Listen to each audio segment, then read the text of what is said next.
The dawn broke over the Redstone plains with an eerie stillness, the 200-acre Texas ranch bathed in a soft golden glow, the lake shimmering like molten glass. Wildflowers trembling along the pasture's edge, their vibrant yellows and purples muted in the early light, ancient oaks whispering secrets in the breeze, but the calm shattered as John Parker, 58, a weathered rancher with a soldier's grit, stood on his eastern boundary, his boots crunching gravel, facing a convoy of olive-drab Humvees rolling onto his land.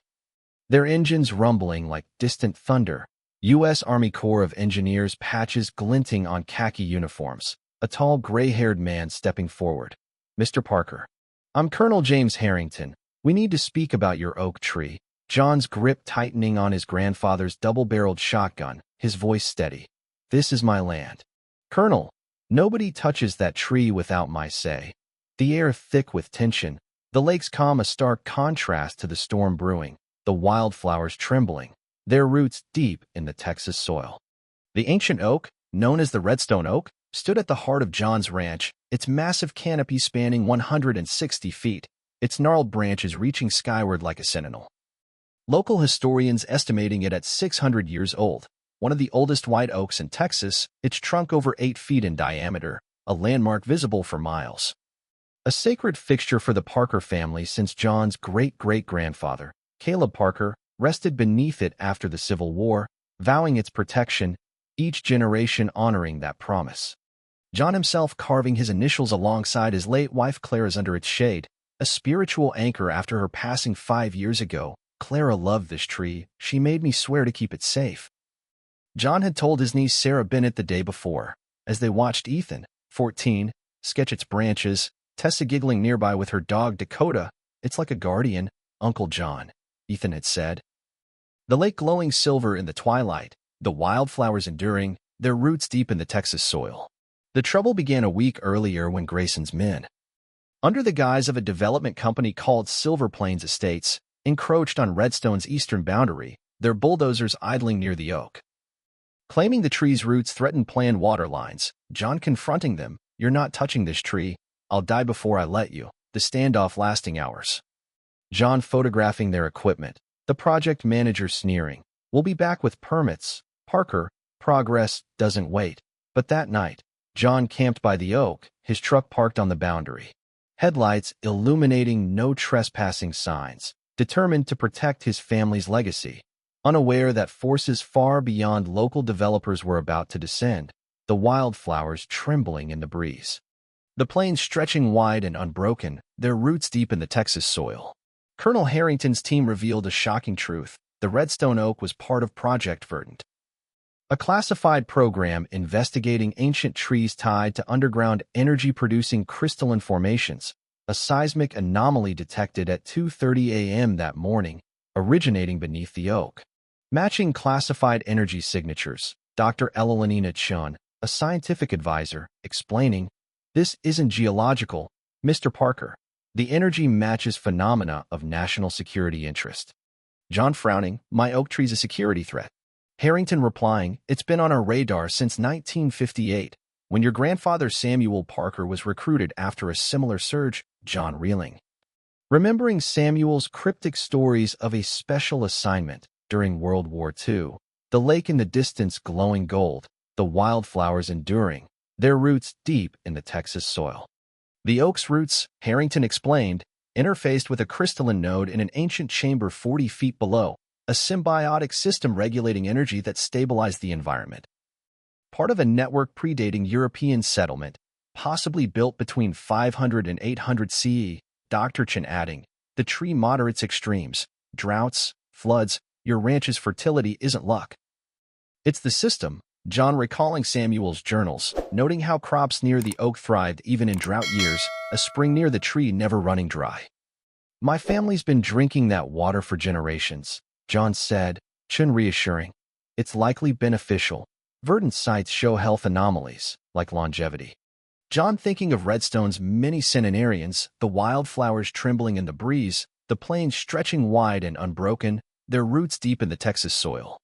The crisis escalated when John learned Grayson's men had taken a core sample from the oak days earlier, triggering the energy surge, the sample now in the hands of Quantum Horizon.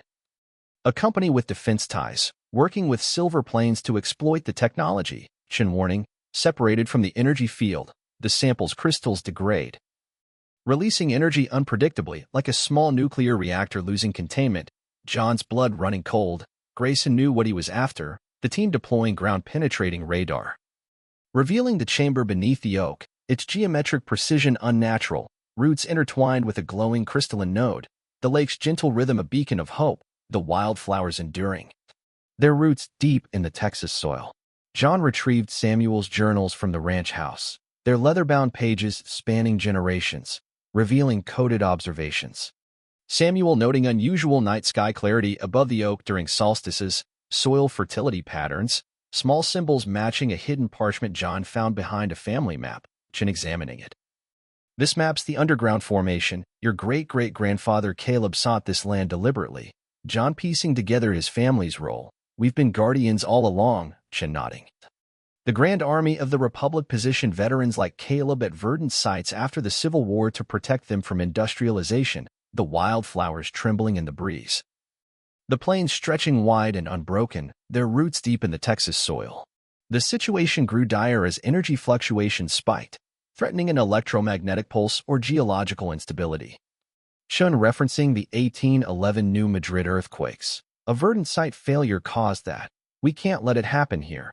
John remembering a metal object Samuel once showed him. Found near the oak after a storm, retrieving it from the attic, a hexagonal key with etched patterns. Chin awestruck. A regulation key, used to adjust the energy flow. John feeling its warmth. Can it fix this? Chin replying, with your permission, we think it responds to your bloodline, the lake glowing silver under the moon, the wildflowers enduring, their roots deep in the Texas soil.